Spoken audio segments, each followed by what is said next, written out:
तर नमस्कार मित्रांनो, आज आपण जाणार आहे नातूनगर धरणासाठी आणि आपण आता घरातून निघालो. माझा मित्र येणार आहे त्याची नवीन गाडी घेऊन, व्हेन्यू मॉडेल. तर भेटूया थोड्या वेळातच. तर आपण आता आलो आहे आणि इकडे आपली गाडी आलेली आहे. आजचा प्रवास जरा वेगळा आहे. मागच्या व्लॉगमध्ये आपण खालच्या दिशेने गोव्या साईडला जात होतो, पण आज आपण निघालो आहे मुंबईच्या दिशेने NH66 हायवेवरून. हा फुटेज तुम्हाला मी पहिल्यांदाच दाखवतो आहे. हा तोच रस्ता आहे जो आपण आता जात आहोत. हा मी उन्हाळ्यात थोड्या महिन्यांपूर्वी शूट केला होता. इकडे बघू शकता तर तुम्ही डिवायडरवरची झाडं, थोडी झुडपं पूर्ण वाळून गेली होती आणि त्यामुळे रस्त्याला एक वेगळाच कलर होता. आणि आता तीच जागा, पण रंग पूर्णच बदलला आहे. पावसाने या डिवायडरच्या झाडांना एक नवीन आयुष्यच दिलं. तीच वाळलेली झुडपास पुन्हा हिरवीगार झालेत आणि मोठी झाडं तर अजून घनदाट झाली आहेत. प्रवास आपला सुरूच होता. वाटेत आपण आपेडा फाटा, कळबणी हॉस्पिटल हे सगळं पार केलं. इकडून पुढे जवळजवळ 4-5 किलोमीटरचा टप्पा अजून आपल्याला पुढे पार करायचा होता.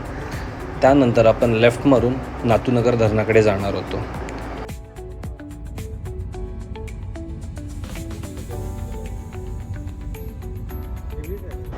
आणि थोडं पुढे जाऊन आम्ही डावीकडे वळलो आणि लगेच जाणवलं की रस्ता थोडा अरुंद झाला आहे. खरं सांगू, हा रस्ता बघून मला खरंच आश्चर्य वाटलं की ह्या रस्त्यांवरून ST बस कशी जात असेल.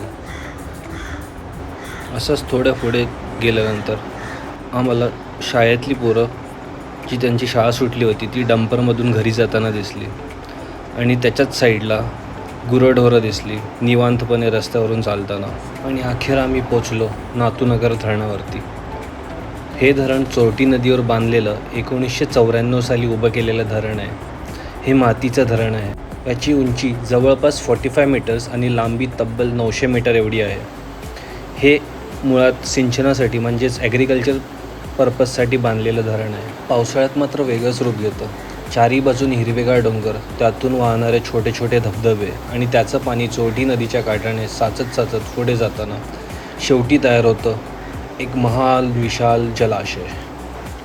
इथला निसर्ग तुम्ही स्वतःच अनुभवून बघा.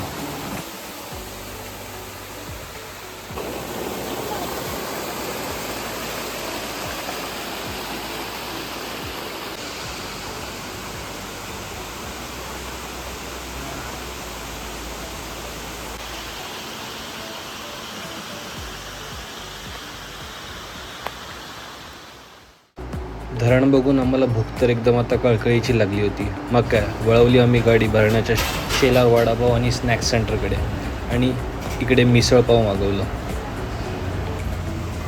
तुम्ही इकडे कधी आलात तरी मिसळ नक्की ट्राय करा. मला तर एकदम आवडली आहे.